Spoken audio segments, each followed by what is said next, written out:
Okay then.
But I don't even know what to do.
I don't even know.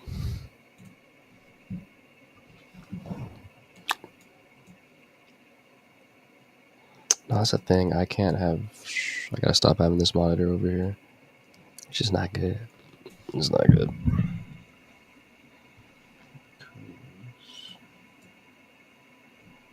Okay. I don't know.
Today we're slightly above the ground plane.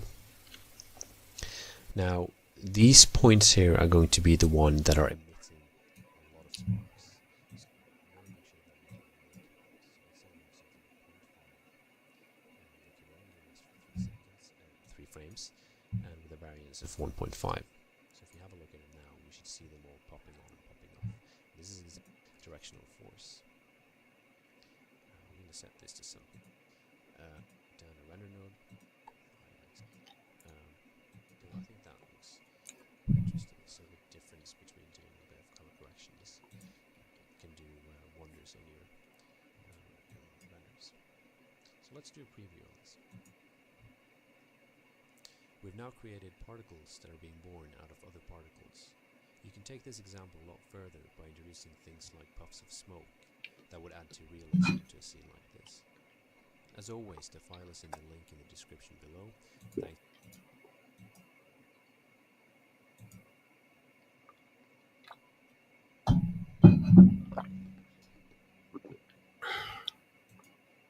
Hey, welcome back. I wanted to show something interesting today, something that I don't think I've seen anywhere else. So about 15, 16 years ago in production, I was having this idea of using a for loop within a group inside of Nuke to create an effect where you can loop over the same type of nodes again and again and again without doing Python or creating some kind of callbacks. And I call the idea the multi-sample. And I want to the effect, in this case, is a bit of a DVE, or a card 3D as it's called in Nuke, which rotates and lets you transform. And the amount of samples controls the quality for it. So even at 90 applied to the subframes with variable offset goal. And we do that by going into right-clicking and creating an expression. And we're just going to take the remainder of the time against the samples. In this case, it will be samples. And then we're going to divide by the amount of samples. We might just put this one in bracket for clarity. And if we scroll down now, you can see that at frame 1, we're at 0.125, which is 1/8 of the current samples that we have, because we have 8 samples per frame. And if we start scrolling through, you can see that it goes to 0 to 1, and well, actually on frame 14, so there's a little bit of mismatch here, so let's just change that. And we'll do that by just adding the amount of samples back on again. So now we're on frame 14 with. So we have, and now we're to the function. It actually accumulates all of the frames that we have. You can see there it says echo of 5 frames, and we want this frame number to be the same amount of samples that we have. So we're just going to type ts.samples. So that's pretty cool. The last thing you want to do in this node is just hide the source, so it doesn't display the original value. And you can see that it says 19 and 20. So there's some fudging happening here between the numbers that I'm not sure how to resolve yet, but I'm sure we can figure it out by rounding some of the frame numbers down. But if we go back now to the original time structure node where we put the samples values in, you can see now if I change the amount of samples, and if you increase it to something like 32, it's still pretty interactive. So let's change some of the other values. Let's have a look at what we can do. Let's do the perspective as well in this direction. Let's multiply the loop value by 150. And let's do the same for the y. Let's do 200 degrees. And you can get this 3D effect out of the DVE. It's pretty cool. But the killer application is once you start doing more complicated things. So if we set the sample size to something low, like 8, and we want to increase the samples, I found another solution, which is in the echo node. Daniel actually made it so that it supports subframes. So if we do something like 4 samples here, or 6 samples, or 8. So this is kind of like a subframe sampling. So I have another image. Let's have a look and see whether or not we can do some exponential glows on this one. I'm just going to put down a color gain and do a bit of grading so we can create a bit more contrast in the image. I think that looks okay.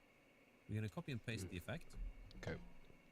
We're going to get rid of the DVE. And let's just have a look at the time stretch version. So right now it looks pretty much the same. So I'm just going to scale the image down for speed. Let's do a half resolution just so I get more interactivity to it. And let's add a soft glow. And the soft glow is generally considered to be extremely appropriate, and it looks terrible. But once we start introducing the exponential function to it, it's actually quite decent. So let's do that. Let's put down an expression. I'm just going to index the loop. I'm going to add 1, so the glow starts at the size of 1. I'm going to multiply it by a small value and then take the exponent of 8 so that it really gets to spread out. And these numbers you just have to tweak to find something good. I'm quite happy with this stuff, so let's take down some of the intensity of it. And something that you'll notice is that it doesn't look like a proper glow yet, and that's because in the echo, the accumulation of the frames is set to normal. But what we want to do is actually add some of the frames together. So we'll tick the alpha gain button and we'll take the slider all the way down. That way we can still retain all the detail in the image. It's just the glows that's been added. So if we start playing with this now, you can see how the glowing function performs. And if we change the amount of samples, for instance, let's do just 4, you can see that the quality goes down. You don't get as much spread, or there's Well, I large mean, distance between each one of the blurs. If we just like take this the stuff alpha is gain useful, off, but I just that's fine. it's not really my application. This is how to create the cleanest 3D motion graphics here in After Effects. Alright, start with a light gray background and then duplicate it. Make it 3D and set its X rotation to 90 degrees, then lower its Y position and scale it up to create a floor. Next, That's create crazy. a circle with the ellipse tool and set its size to style project and set it to change their color. You can then set its specular shininess to about 25%. Create other shapes and you can change reflection for clean 3D. And you can create cinematic work. See, and I just can't do any of that.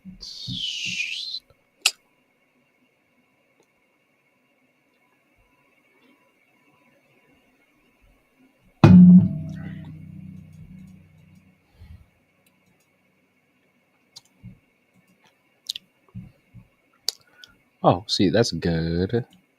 No one on Discord can see that I'm live. Type shit.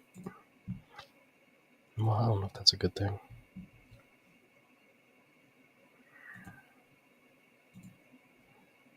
Nope.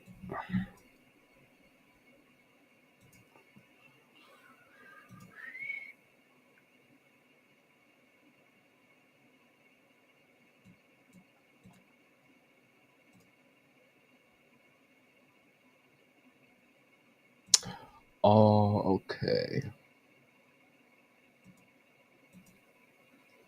I mean, I guess.